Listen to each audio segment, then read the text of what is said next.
ఈరోజు ఉదయం పూట పత్రికలు చూసినప్పుడు మన chief justice of India Chandrachud గారు వారు ఒక కామెంట్ చేశారు. సరే, న్యాయవాదులు జడ్జిలు అనేది it's part and parcel of the judiciary సిస్టంలో.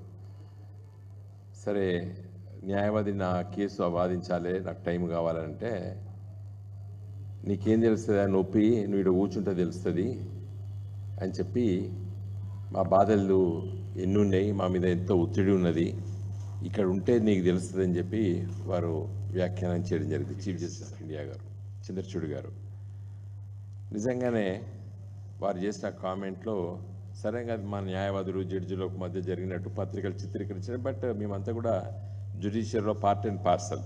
మేము ఆడ ఎన్నోసార్లు మా మధ్యలో మాటలు యుద్ధాలు జరుగుతూనే ఉంటాయి. దట్ ఈజ్ నేను దాని గురించి నేను వ్యాఖ్యానించదలుచుకోలేదు, దాని గురించి మేము వెళ్ళలేదు. ఎందుకంటే సిస్టమ్ గురించి నేను మాట్లాడదలుచుకున్నాను. మీకు అందరికి తెలుసు, మనకు ఇండియన్ డెమోక్రసీ కానీ ప్రపంచ డెమోక్రసీ ఏందండి వినొస్తలేదా?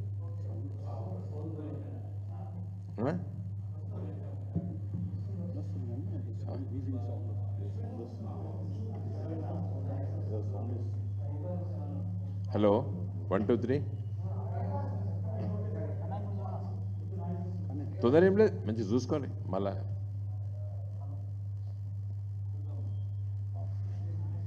హలో గాసపుడా, హలో హలో ఓకేనండి. యా, ఈరోజు మనం చూసాం పత్రికల్లో ప్రముఖంగా ఒక వార్త ప్రచురించబడ్డది. Chief justice of India Chandrachud గారు అసహనంతో వ్యాఖ్యానించిన పత్రికలు రాశాయి. కానీ వారి ఆవేదనను, వారి బాధను వారు వ్యక్తపరిచారు. ఒక న్యాయవాది తన కేసు వాదించాలే, నాకు టైం ఇవ్వాలని చెప్పి వారు అడగడము, నీకు ఇక్కడ ఉంటే కూర్చుంటే తెలుస్తుంది ఈ బాధ, మా పైన ఒత్తిడి, పని ఒత్తిడి అని చెప్పి చీఫ్ జస్టిస్ ఆఫ్ ఇండియా వారు వ్యాఖ్యానించడం జరిగింది. సరే, నేను ఆ ఇద్దరి వ్యాఖ్యానాల కంటే జ్యుడిషియల్ సిస్టమ్ గురించి ఒకసారి మాట్లాడాలనుకొని మా లీగల్ సెల్ మిత్రులందరం కూడా ఉదయం పూట మేము అనుకున్నాం. కాబట్టి ఈ పత్రికా విలేకరుల సమావేశం నేను క్లుప్తంగా కొన్ని విషయాలు చెప్తాను. తర్వాత మా పార్టీ సీనియర్ న్యాయవాది వృత్తులు ఉన్నారు, senior party leader general secretary Bharat గారు కూడా చాలా విషయాలు మీ ముందు ప్రస్తావిస్తారు. మనకందరికి తెలుసు, ప్రజాస్వామ్య వ్యవస్థలో పట లెజిస్లేటివ్, ఎగ్జిక్యూటివ్, జ్యుడిషియరీ, ఇవి 3 పిల్లర్స్ ఆఫ్ డెమోక్రసీ అంటారు. ఇంకా 4th పిల్లర్ ఆఫ్ డెమోక్రసీ మీరు, ప్రెస్ అని మనము ఇన్ఫార్మల్గా అనుకుంటాం. బట్ ఫార్మల్గా అయితే 3 pillars of democracy legislative, executive and judiciary. భారతదేశం స్వాతంత్రం వచ్చిన తర్వాత 75 సంవత్సరాల స్వతంత్ర భారతదేశంలో ఈ మూడిట్లలో జ్యుడిషియరీ పడుతున్నటువంటి బాధలు, వాటిపైనే మరి ఈరోజు చీఫ్ జస్టిస్ గారు ఆ విధమైనటువంటి బాధను వ్యక్తపరచని చెప్పి మేము భావిస్తున్నాం.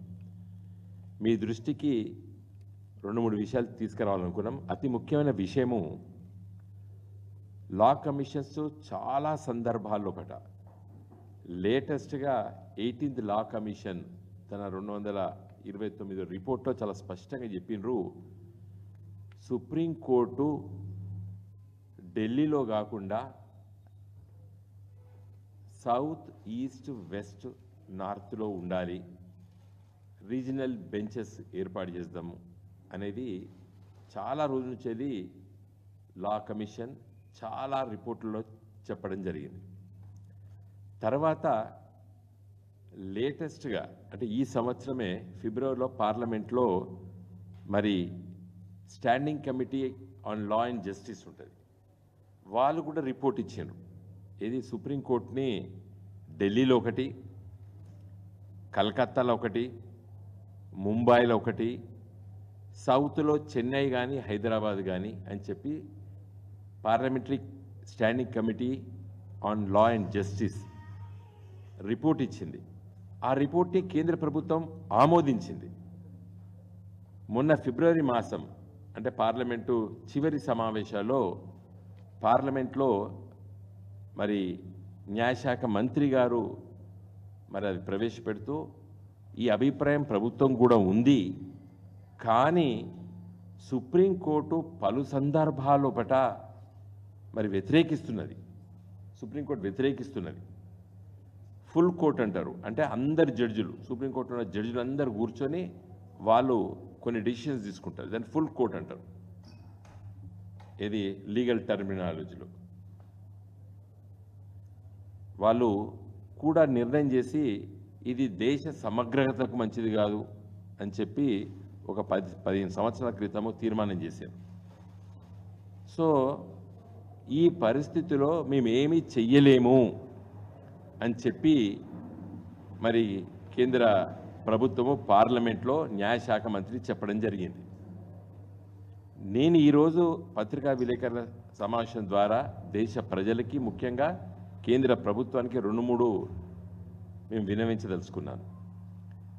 నేను ఒక పార్లమెంట్ సభ్యుడిగా 2015లో ఖచ్చితంగా 9 సంవత్సరాల క్రితము ప్రైవేట్ మెంబర్ బిల్లు పెట్టిన పార్లమెంట్లో.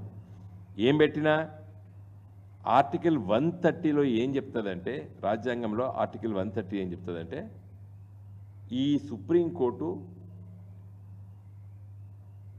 దేశంలో ఎక్కడైనా బెంచెస్ ఏర్పాటు చేయాలంటే చీఫ్ జస్టిస్ ఆఫ్ ఇండియా నిర్ణయం తీసుకొని చేస్తాడు అని చెప్పి ఆర్టికల్ 130లో ఉంది. కాబట్టే కేంద్ర ప్రభుత్వానికి ఆలోచన వచ్చిన పార్లమెంటు కూడా సుప్రీంకోర్టు బెంచెస్ 2-3 దిక్కులో పెట్టాలని చెప్పి పార్లమెంటు కూడా ఒక అభిప్రాయం పడ్డా కూడా చేయలేకపోవడం గల కారణం ఏంటంటే ఆర్టికల్ 130 లోపట చీఫ్ జస్టిస్ ఆఫ్ ఇండియాకు అధికారం ఉన్నది అని చెప్పి రాజ్యాంగం చెప్తుంది. కాబట్టి కేంద్ర ప్రభుత్వం నేను చేయలేకపోతున్నా అని చెప్పి పార్లమెంట్లో కేంద్ర మంత్రులు చెప్తున్నారు. నేను 2015లో రాజ్యాంగ సవరణ బిల్లు ప్రవేశపెట్టిన పార్లమెంట్లో పెట్టి ఆ చీఫ్ జస్టిస్ ఆఫ్ ఇండియా పదాన్ని తీసేసి రాష్ట్రపతి అని పెట్టండి, పెడితే కేంద్ర ప్రభుత్వం నిర్ణయం తీసుకుంటే రాష్ట్రపతి చేయగలుగుతాడు. మరి ఇప్పుడు చీఫ్ జస్టిస్ ఆఫ్ ఇండియాకి ఎందుకు చేయబుద్ధి అవుతుందో, జడ్జిలకు ఎందుకు చేయబుద్ధి అవుతుందో, మా న్యాయవాది మిత్రులు, ఢిల్లీలో ఉండే న్యాయవాది మిత్రులు, సుప్రీంకోర్టు ఉండే వాళ్ళు వ్యతిరేకిస్తున్నారు. ఎందుకంటే నేను సీనియర్ అడ్వకేట్ పేరు తీసుకోవడం భావ్యం కాదు కాబట్టి చెప్తున్నాను. మీరు యూట్యూబ్లో పోయి కొట్టి చూస్తే వాళ్ళ పేర్లన్నీ వస్తాయి. వాళ్ళంతా సీరియస్గా అపోజ్ చేశారు. ఏది ఢిల్లీలో ఉండదు, దీనికి దేశ సమగ్రతకు ముప్పు అని చెప్తారండి. నేను మీకు అందరికి నేను పంపిస్తాను, నా బిల్లు ఇప్పుడే పంపిస్తాను, మీకు సాఫ్ట్ కాపీ పంపిస్తాను. దాన్ని చాలా స్పష్టంగా చెప్పిన, బికాజ్ పార్లమెంట్ సభ్యుడిగా మాకు ఆ పవర్ ఉంటుంది. ఆ రోజున నేను చాలా స్పష్టంగా ఎందుకోసము నేను ఈ బిల్లు చీఫ్ జస్టిస్ ఆఫ్ ఇండియాని మరి ఆ ఆర్టికల్ నుంచి తొలగించి ప్రెసిడెంట్ అని పెట్టండి, పెడితేనే ఇది అవుతుంది. అయితే ఈ సుప్రీంకోర్టు బెంచెస్ సౌత్లో ఒకటి, ఈస్ట్లో ఒకటి, వెస్ట్లో ఒకటి పెట్టేటువంటి పరిస్థితి లేదని చెప్పినాను. ఎందుకు కావాలి ఈరోజు అనేది ఒక్కసారి నేను చెప్పదలుచుకుంటే, ఇలా దేశంలో 5 కోట్ల కంటే ఎక్కువ కేసులు పెండింగ్ ఉన్నాయండి దేశవ్యాప్తంగా. 5 కోట్ల పైచిలకు పెండింగ్ ఉన్నాయి. దాంట్లో దాదాపు 4 కోట్ల దాకా జిల్లా కోర్టుల కేసులు ఉన్నాయి. హైకోర్టులో, సుప్రీంకోర్టులో దాదాపు అన్ని రాష్ట్రాలు అదొక 60-70 లక్షల కోటి దాకా అవి ఉన్నాయి. కాబట్టి వీటిలో 50% గవర్నమెంటే లిటిగెంట్. ఈ కేసులో పెద్ద లిటిగెంట్ ఎవరంటే ఈ దేశంలో గవర్నమెంటే పెద్ద లిటిగెంట్. సగం కేసులు ఇవన్నీ నేను చెప్తున్నాను, లా కమిషన్ రిపోర్ట్ ఇది. కాబట్టి మరి దాదాపు 2 లక్షల కేసులు 30 సంవత్సరాల నుంచి వెళ్ళినాయి కోర్టులలో పెండింగ్ కేసెస్. 2 లక్షల కేసులు దేశవ్యాప్తంగా 30 సంవత్సరాలు పెండింగ్ ఉన్నాయి. కాబట్టి ఇవాళ సుప్రీంకోర్టులో దాదాపు 90,000 కేసులు పెండింగ్ ఉన్నాయి. మరి ఇవన్నీ ఉన్నాయి కాబట్టి మీరు దీని చేర్పులు మార్పులు చేయాలని చెప్తే దురదృష్టవశాత్తు మరి సుప్రీంకోర్టు ఫుల్ కోర్టే మరి సుప్రీంకోర్టును 4 దిక్కుల పెట్టడాన్ని వ్యతిరేకిస్తున్నది.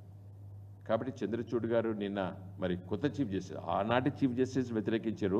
జస్టిస్ రమణ గారు ఉన్నప్పుడు, ఆయన చీఫ్ జస్టిస్ ఆఫ్ ఇండియా ఉన్నప్పుడు వారు చెప్పిండ్రు ఉండాలని చెప్పారు.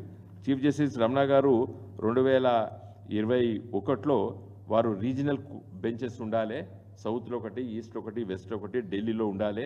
తర్వాత మరి appeals, civil appeals, criminal appeals కోసము నేషనల్ కోర్ట్ ఆఫ్ అపీల్ అనేది ఒకటి వేరే ఉండాలి, కాన్స్టిట్యూషనల్ కోర్టు ఢిల్లీలో ఉండాలని చెప్పి వారు మంచి ప్రతిపాదన చేశారు ఎన్వి రమణ గారు. కాబట్టి జడ్జిల ఒక వ్యక్తిగత అభిప్రాయాలతోని ఉండకూడదు. దీన్ని రాజ్యాంగం సవరించాలని చెప్పి నేను బిల్లు ప్రవేశపెట్టినా, అది కూడా మీకు కాపీ ఇస్తాను నేను. కాబట్టి నా రిక్వెస్ట్ ఏంటంటే మిగతా విషయాలు మా భరత్ గారు చెప్తారు. మరి సీనియర్ అడ్వకేట్లు వ్యతిరేకిస్తున్నారు కొంతమంది రాజీవ్ ధావన్ గారు ఒక మంచి బుక్ రాశారు, Supreme Court under strain the challenges of arrears, అంటే పాత కేసెస్ ఇవన్నీ నేను చెప్పి వారు మధ్య రాసి దీనికి మరి వివిధ ప్రాంతాల్లో ఉండడం మంచిదని చెప్పి కూడా కొంతమంది అభిప్రాయం ఉన్నది. కాబట్టి మనము సెన్సిటైజ్ చేయాలి. మా పార్టీ భారత రాష్ట్ర సమితి పార్టీ ఒక బాధ్యతాయుతమైనటువంటి పార్టీ. కాబట్టి మేము మా పార్టీ లీగల్స్ మేము చెప్పేది ఏంటంటే ఈరోజు ఆ టెన్షన్ను, స్ట్రెయిను ఉండవలసిన అవసరం లేదు. ఎందుకు ఉండాలి? జ్యుడిషియరీ నేను ఇంతకుముందు చెప్పినా కదా, ఎగ్జిక్యూటివ్, లెజిస్లేటివ్ అండ్ జ్యుడిషియరీ. సుప్రీంకోర్టులో 34 జడ్జిలు ఎందుకు ఉండాలండి? ఒక 64 జడ్జిలు ఉంటే తప్పే ఉన్నది. స్ట్రేట్ 34 జడ్జిలు ఎందుకు ఉండాలి? సుప్రీంకోర్టు జడ్జిలు 64 ఏంటి? తర్వాత తెలంగాణ రాష్ట్ర ఏర్పడ్డప్పుడు తెలంగాణకి ఎంత కేటాయించారు తెలుసా అండి మీకు? హైకోర్టు జడ్జిలు తెలంగాణ హైకోర్టుకి 24 మంది మాత్రమే కేటాయించబడ్డారు. దాన్ని 31st డిసెంబర్ 2018 నాడు విభజన జరిగింది. ఏది? ఉమ్మడి high court, Telangana high court, Andhra Pradesh high court విడిపోయినప్పుడు ఆంధ్రప్రదేశ్కు 37 ఇచ్చిండ్రు జడ్జిల సంఖ్య, తెలంగాణకి 24 ఇచ్చిండ్రు. ఇస్తే 31 డిసెంబర్ 2018, జనవరి 1 2019 తెల్లారి హాలిడే పార్లమెంట్కి, 2వ తారీఖు పార్లమెంటు ఉదయం 11:05 నేను లేచి ప్రశ్న అడిగిన. అంటే మొన్న హైకోర్టు విభజన జరిగింది, నిన్న న్యూ ఇయర్స్ డే, ఇవాళ పొద్దున 11:05 పార్లమెంట్లో నీ క్వశ్చన్ అడిగితే రవిశంకర్ ప్రసాద్ గారికి నేను ధన్యవాదాలు చెప్పిన. మా తెలంగాణ హైకోర్టు ఏర్పడ్డది, కానీ మీరు 24 జడ్జిలే మాకు ఇచ్చిండ్రు, దాన్ని 42 చేయండి అని చెప్పి అడిగిన. నేను మీకు అందరికీ కూడా వీడియో పెడతా. ఆయన లేచి నాకు జవాబు చెప్పాడు, congratulations, let me congratulate you first because you have high court now. ఈ 2 హైకోర్టులు బాగా ఉండాలని చెప్పి ఆ ప్రపోజల్ని పెట్టిన తర్వాత కేసీఆర్ గారిని రిక్వెస్ట్ చేస్తే కేసీఆర్ గారు అడిగినారు ముఖ్యమంత్రిగా, వారు ఎందుకు ఇంతమంది జడ్జిలు అంటే, సార్ మనకు ఎక్కువ డిస్పోజల్ అయితే నమ్మకం ఏర్పడుతుంది, రేపు మన హైదరాబాద్ అంటే హైకోర్టుకు చాలా వైభవం ఉంటుంది మన రాష్ట్రంలో. ఉంటే కేసీఆర్ గారు ఒక్క క్షణం కూడా ఆలోచించలేదు. 24 జడ్జిల నుండి 42 జడ్జిలకి ప్రతిపాదన పంపిర్రు. అంటే రాష్ట్ర ప్రభుత్వం మీద భారం పడుతుంది, రాష్ట్ర ప్రభుత్వం భరించాలి ఆ జీతాలు, భత్యాలు, కార్లు, వాళ్ళకి ఇండ్లు, ఆఫీస్ ఎక్స్పెండిచరు, క్లర్కులు, అటెండర్లు, ఇవన్నీ కూడా. కేసీఆర్ గారు ఒక క్షణము కూడా వారు ఆలోచించకుండా 24 మంది కేటాయించబడ్డటువంటి తెలంగాణ రాష్ట్ర హైకోర్టు సంఖ్యను 42కు పెంచాలని చెప్పి పార్లమెంట్లో నేను లేవనెత్తితే, మరి ఆనాటి న్యాయశాఖ మంత్రి రవిశంకర్ ప్రసాద్ గారు ఓకే చేద్దాం, నిన్ననే కదా మీకు హైకోర్టు వచ్చింది, ఆలోచిద్దామని చెప్పి వారు చెప్తే, మరి మేము అంటే మా పార్టీ మేము ఎంత ప్రోగ్రెసివ్గా ఆలోచించినాం, ఎంత దూరదృష్టితో ఆలోచించినాం. ఇలా మనకంటే పెద్ద రాష్ట్రం ఆంధ్రప్రదేశ్ హైకోర్టులో 37 మంది ఉంటే తెలంగాణ హైకోర్టు ఎంతమంది ఉన్నారు? 42 మంది ఉన్నారు. ఎంత కేటాయించారు? మాకు 24 మంది కేటాయించింది కేంద్ర ప్రభుత్వం. మేము దాన్ని 42కు పెంచుకున్నాం ఇలా తెలంగాణ రాష్ట్ర హైకోర్టు. అందుకోసం ఇలా జడ్జిలు, న్యాయవాదులు, జీపీలు, పీపీలు ఇలా ఇంతమంది హైకోర్టులో తెలంగాణ హైకోర్టులోకి వచ్చిందంటే దానికి కారణం మేము. ఇలా కేంద్ర ప్రభుత్వం దృష్టి దీనిపైన లేదు. బడ్జెట్ 0.01% అండి. ఇలా 47-48 లక్షల బడ్జెట్ పెట్టినారు. నిన్న 8,000 పైచీలకే ఉన్నట్టు అది. లా అండ్ జస్టిస్ దాంట్లో సగం మళ్ళీ ఎన్నికలకు పోతాయి. లా అండ్ జస్టిస్ అంటే మళ్ళీ ఎలక్షన్ కమిషన్ ఆఫ్ ఇండియా ఈ ఖర్చులు ఎక్కువ ఉన్నాయి, జడ్జిలకు లేదు. కాబట్టి ఇప్పుడు పార్లమెంట్ జరుగుతుంది.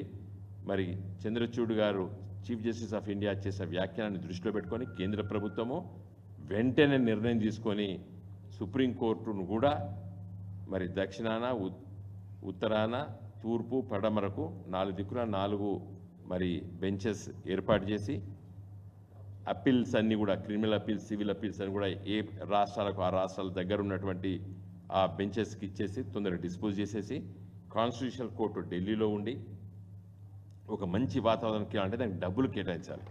కాబట్టి ఎట్లయితే కేసీఆర్ గారు తెలంగాణ రాష్ట్ర హైకోర్టుకు కేటాయించబడ్డ 24 జడ్జిలను 42కు ప్రతిపాదన చేసి పంపించి సుప్రీంకోర్టు ఆ రోజు మళ్ళీ చీఫ్ జస్టిస్గా ఎన్వి రమణ గారు వచ్చిన తర్వాతనే వారు దాన్ని శాంక్షన్ చేయించేసి 42 మంది జడ్జిలు ఇవాళ మనకి అలాట్ అయ్యారు తెలంగాణ రాష్ట్ర హైకోర్టుకు. అదేవిధంగా సుప్రీంకోర్టు జడ్జిలు 34 బదులు ఒక 64 పెట్టండి, 30 మందిని పెట్టండి, తప్పేం లేదు. ఈ దేశ జనాభాకి as early as possible disposal కావాలి కాబట్టి ఉంటే బాగుంటుందని చెప్పి మా అభిప్రాయము. కాబట్టి కేంద్ర ప్రభుత్వం ఈ బడ్జెట్లో పెద్ద ఎత్తున కేటాయింపులు చేసి ఈ విధమైన నిర్ణయం తీసుకోవాలని చెప్పి మా పార్టీ లీగల్ సెల్ మేము డిమాండ్ చేస్తున్నాం.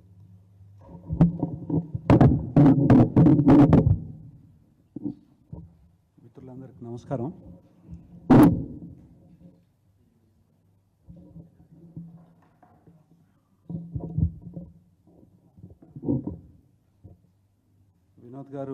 పెద్దలు వినోద్ గారు చెప్పిన అన్ని విషయాలతో ఏకీభవిస్తూ అదనంగా ఒకటి గుర్తు చేయదలుచుకున్నాను. ఏంటనంటే biggest democracy in the world and largest population in the world, పెద్ద డెమోక్రసీ మనది ప్రపంచంలోనే. 142 కోట్ల జనాభా ఉన్న దేశం. ఈరోజు ప్రపంచంలోనే 4వ ఎకానమీగా, పెద్ద ఎకానమీగా, అంటే 1, 2, 3 4వ ఎకానమీగా మనం ఇవాళ ఉన్న తరుణంలో దురదృష్టవశాత్తు జ్యుడిషియల్ రిఫార్మ్స్ తర్వాత జ్యుడిషియల్ ఎంగేజ్మెంట్ ఎంతైతే ఉండాలో అంత మనం లేము. దానికి సంబంధించిన స్టాటిస్టిక్స్ కూడా మన దగ్గర ఉన్నాయి. ప్రపంచంలో 142 కంట్రీస్లో మనము 111వ కంట్రీగా సివిల్ కేసెస్ డిస్పోజ్ చేసే దాంట్లో, 142 కంట్రీలలో 93వ దేశంగా క్రిమినల్ కేసెస్ని డిస్పోజ్ చేసేది. అంటే మిగతా దేశాలకి ఈ రకమైన ర్యాంకులు చాలా పెద్ద గొప్ప హామ్ చేయవు, కానీ ఇంత జనాభా ఉన్న దేశంలో ఈ రకమైన పెండెన్సీ సివిల్ కేసులలో కానివ్వండి, క్రిమినల్ కేసులలో కానివ్వండి. వినోద్ గారు చెప్పినారు, మీకు దగ్గర 5.1 కోట్ల కేసులు పెండింగ్ ఉన్నాయి. ఈ దేశంలోకి పెట్టుబడులు రావాలంటే ఇక్కడ లిటిగేషన్ అనేది తొందరగా పరిష్కరింపబడుతుంది. ఏదైనా సమస్య వస్తే పెట్టుబడికి కోర్టులు అండగా ఉంటాయి అనే ఒక భావన కానివ్వండి, ఒక కాన్ఫిడెన్స్ ఇన్వెస్టర్స్కి రావాలంటే జ్యుడిషియల్ సిస్టమ్ అనేది మంచిగా పనిచేసే దానికోసం కేంద్ర ప్రభుత్వం నిర్ణయాలు తీసుకోవాలి. లా కమిషన్స్ ఎంతో శ్రమించి ఎన్నో కారణాలను చూపించి డీసెంట్రలైజ్ చేయాలి సుప్రీంకోర్టుని అని చెప్తే పట్టించుకోలేదు. జనాల నుంచి ఒత్తిడి వస్తుంది. తర్వాత ఇది ఒక కరెక్ట్ డిమాండ్ అనేది వాళ్ళ మనసుకు తోసినప్పుడు వాళ్ళంతటా వాళ్ళే ఒక ప్రపోజల్ పెట్టినారు, కానీ దాని మీద యాక్ట్ అవ్వట్లేదు. వాస్తవానికి ఇవాళ కోర్టులో ఫుల్ కోర్ట్ జడ్జెస్ అంతా ఫుల్ కోర్ట్ జడ్జెస్ మొత్తం అంతా కూర్చొని సుప్రీంకోర్టులో తీర్మానం చేసిన తీర్మానం ఏదైతే ఉందో అది రాజ్యాంగ వ్యతిరేకం. Yes, with great respect to supreme court collegium, ఆ నిర్ణయం ఏదైతే ఉందో, రాజ్యాంగ చట్టసభ ఏదైతే ఉందో వాళ్ళంతా నిర్ణయించినారు. అంటే సుప్రీంకోర్టుని వికేంద్రీకరణ చేసేదానికోసం ఒక ఫెసిలిటీ ఇచ్చినారు 130లో. ఆర్టికల్ 130లో వాళ్ళ నిర్ణయాన్ని ప్రకటించినారు, కానీ అది చేసేటప్పుడు చీఫ్ జస్టిస్ని కన్సల్ట్ చేయమని చెప్పినారు. ఇప్పుడు ఎందుకు అడిగిపోయిందంటే అసలు ఆ రకంగా విభజించడము 4 బెంచెస్ పెట్టడము, సుప్రీంకోర్టు బెంచెస్ పెట్టడము, ఆ వికేంద్రీకరణ అనేది దేశం విచ్ఛిన్నానికి దారితీస్తుందనే పద్ధతులు మాట్లాడుతూ ఉంటే చాలా ఆశ్చర్యకరంగా ఉన్నది. దీనివల్ల ఎవరికి ఉపయోగం ఉండదు. ఈ రకమైన అప్రోచ్ ఏదైతే తీసుకుంటుందో ఫుల్ బెంచ్ అంటే ఫుల్ బెంచ్ కాదు, అది ఫుల్ కోర్ట్ డెసిషన్ ఏదైతే ఉందో అది with great respect to the judges, అది మాత్రం కరెక్ట్ కాదు. ఎందుకంటే అదే కనుక కరెక్ట్ అయితే ఇప్పుడు దేశంలో నలుమూలల 4 డివిజన్స్ ఉంటాయి ఆర్మీకి సంబంధించినవి. అట్లయితే విచ్ఛిన్నం అవుతుందా? 30 రాష్ట్రాలు ఉన్నాయి దగ్గర విచ్ఛిన్నం అవుతుందా? పరిపాలనా సౌలభ్యం కోసం చేసుకోవాల్సిన అవసరం ఉన్నది. తర్వాత క్విక్ డిస్పోజల్ కనుక లేకపోతే ఏమవుతుందంటే జీడిపి ఇంపాక్ట్ అవుతా ఉంది. 1.5% to 2% of GDP is getting impacted. దాని జీడిపి తగ్గుతున్నది దీనివల్ల, ఈ లిటిగేషన్స్ మూలంగా. అంటే ఎంత నష్టం జరుగుతుందో చూడండి. కొన్ని లక్షల కోట్ల రూపాయల నష్టం జరుగుతూ ఉన్నది. వీటన్నిటినీ మనం ఈ ఆలోచించే విధానం ఏదైతే ఉన్నదో దేశం యొక్క క్షేమాన్ని, తర్వాత దేశం యొక్క అభివృద్ధిని, ప్రజల యొక్క ఇంట్రెస్ట్ని దృష్టిలో పెట్టుకొని చూడాలి తప్ప ఉంటుంది. కొంతమందికి లాయర్లకి ఇది దేశం 4 మూలలకు పోవాల్సిన అవసరం ఏర్పడుతుందేమో, మనకి ఇక్కడ వచ్చే కేసులు తగ్గుతాయేమో, అది చాలా నారో కైండ్ ఆఫ్ థింకింగ్. దాని మీద దృష్టి పెట్టుకుంటే మనం నష్టపోతాం. తర్వాత ఇంకొక విషయం ఏంటంటే బడ్జెట్లో 0.1% కన్నా తక్కువ పెడితే జ్యుడిషియరీకి అది థర్డ్ పిల్లర్. అది థర్డ్ పిల్లర్కి ఇచ్చే అలాట్మెంట్ అట్లా ఉంటే, ఫినాన్షియల్ అలాట్మెంట్ అట్లా ఉంటే టెక్నాలజీని ఇంట్రడ్యూస్ చేయలేము. తర్వాత స్పీడీ జస్టిస్ని ప్రజలకు ఇవ్వలేము. కాబట్టి ఇది ప్రజల యొక్క క్షేమాన్ని దృష్టిలో ఉంచుకొని, తర్వాత మీరు ఇక్కడ బీఆర్ఎస్ పాలనలో గత 10 సంవత్సరాలలో ప్రతి 33 జిల్లాలు చేసి 33 జిల్లాలకి 33 జిల్లా కోర్టులను ఇవ్వడం జరిగింది. తర్వాత ప్రతి మఫ్సల్ కోర్టు కాడ నుంచి హైకోర్టు వరకు బిల్డింగ్ ఇన్ఫ్రాస్ట్రక్చర్ని బ్రహ్మాండంగా ఇంట్రడ్యూస్ చేయడం జరిగింది. ఫెసిలిటీస్ పెంచడం జరిగింది. తర్వాత అన్నిటికన్నా ముఖ్యంగా ఏంటంటే కంప్యూటరైజ్ చేయడం జరిగింది. అనేక రాష్ట్రాలలో లేదు ఇది, చాలా రాష్ట్రాలలో లేదు. కాబట్టి మా విజ్ఞప్తి ఏంటంటే, బీఆర్ఎస్ లీగల్ సెల్ విజ్ఞప్తి ఏంటంటే, వినోద్ గారు చెప్పినట్టుగా జడ్జెస్ సంఖ్య పెంచాలి. ఇవన్నీ ఇప్పుడు ఈ రకమైన సమస్యలు ఉన్నప్పుడు ఏమవుతుంది అంటే ఒత్తిడికి గురవుతాం. సుప్రీంకోర్టు జడ్జీలు ఒత్తిడికి గురైతే జడ్జిమెంట్ల యొక్క క్వాలిటీ దెబ్బతింటుంది. అది అందరికి తెలిసిన సత్యమే. తర్వాత చేయాల్సిన పని గవర్నమెంట్ చేయకపోతే, సెంట్రల్ గవర్నమెంట్ చేయకపోతే వచ్చే జరిగే నష్టం ఏంది? ఒకళ్ళ మీద ఒకళ్ళు ఫ్రస్ట్రేట్ అవడం ఏంది? 3 రోజుల కిందనే సుప్రీంకోర్టు చీఫ్ జస్టిస్ గారు అడ్వకేట్ల రోల్ని కొనియాడినారు, బ్రహ్మాండంగా కొనియాడినారు 3 days కింద. ఇవాళనేమో ఫ్రస్ట్రేట్ కావాల్సిన పరిస్థితి. ఈ ఫ్రస్ట్రేషన్ కారణం ఏంటంటే సరి అయిన పద్ధతుల్లో కేంద్ర ప్రభుత్వం దీని మీద నిర్ణయం తీసుకోకపోవడం వల్లనే ఇది జరుగుతూ ఉంది. కేంద్ర ప్రభుత్వం ధైర్యంగా మంచి నిర్ణయం తీసుకోవాలి. దీంట్లో రాజకీయాలు లేవు, ప్రజల క్షేమము. ఇవాళ 40 లక్షల కోట్ల రూపాయల బడ్జెట్ వచ్చిందనంటే దేశంలో ట్రాన్సాక్షన్స్ పెరిగినాయి. ట్రాన్సాక్షన్స్ పెరిగినప్పుడు ఖచ్చితంగా వాద్యాలు కూడా పెరుగుతాయి, కేసులు కూడా పెరుగుతాయి. వీటిని ఎంత త్వరగా పరిష్కరిస్తే సమాజం అంత ముందుకు పోయే అవకాశం ఉంటుంది. కాబట్టి మా విజ్ఞప్తి ఏదైతే ఉన్నదో కేంద్ర ప్రభుత్వం గమనించి 4 రీజనల్ బెంచెస్ని, సుప్రీంకోర్టు బెంచెస్ని ఏర్పాటు చేస్తూనే ఇంకొకటి ఏంటంటే జస్టిస్ రమణ గారు ఏదైతే ప్రతిపాదించినారో అపీల్స్కి సపరేట్గా, క్రిమినల్ అపీల్స్, సివిల్ అపీల్స్ సపరేట్గా చేసి కాన్స్టిట్యూషనల్ బెంచ్ ఢిల్లీలో పెట్టాలి. కాన్స్టిట్యూషనల్ బెంచ్ మాత్రం ఢిల్లీలో ఉంచి అది విస్తృతంగా చేస్తే ఏమవుతుందంటే అంత మంచి జరుగుతుందని, ఇందు మూలంగా మేము కేంద్ర ప్రభుత్వాన్ని ఈ పనులన్నీ చేయాలని డిమాండ్ చేస్తాం.